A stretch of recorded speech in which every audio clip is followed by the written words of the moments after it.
Ndugu wa Tanzania, naitwa Kanali Bernard Masala Mlunga, kaimu mkurugenzi wa habari na uhusiano, Jeshi la Ulinzi la Wananchi wa Tanzania. Jeshi la Ulinzi la Wananchi wa Tanzania linautaarifu umma wa Watanzania kuwa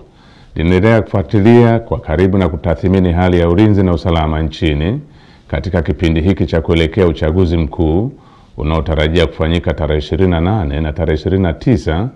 mwezi Oktoba mwaka 2025 kama ilivyotangazwa na Tume Huru ya Uchaguzi nchini na Tume ya Uchaguzi Zanzibar.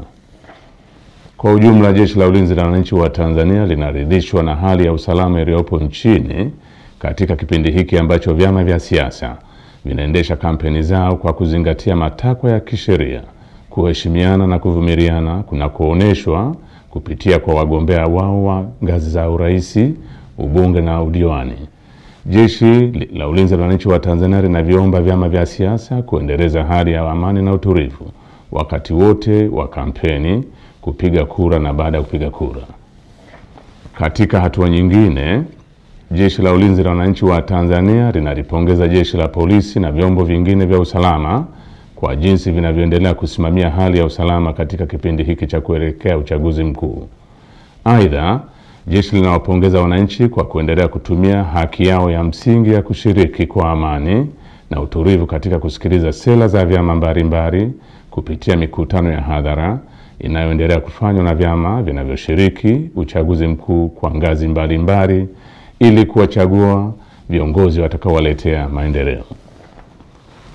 Pamoja na hali ya amani na utulivu iliyopo, bado kumeendelea kujitokeza baadhi ya watu wanaojiita wanaharakati kutoka ndani na nje ya nchi kutumia mitandao ya kijamii kupotosha umma kwa kuweka maudhui yenye kuleta uchochezi kwa kulihusisha Jeshi la Ulinzi la Wananchi wa Tanzania na siasa ili kutimiza azma yao ya uvunjifu wa amani. Jeshi la Ulinzi la Wananchi wa Tanzania linaomba umma wa Tanzania kupuuza machapisho au taarifa ambazo zimekuwa zikionekana kwenye mitandao ya kijamii. Wananchi wanakumbushwa kuwa taarifa zote zinazorihusu Jeshi la Ulinzi la Wananchi wa Tanzania zitatolewa na makao makuu ya jeshi kwa utaratibu rasmi na mawasiliano ya Jeshi la Ulinzi la Wananchi wa Tanzania na umma. Jeshi la Ulinzi la Wananchi wa Tanzania likiwa sehemu ya vyombo vya ulinzi na usalama vyenye dhamana ya ulinzi nchini,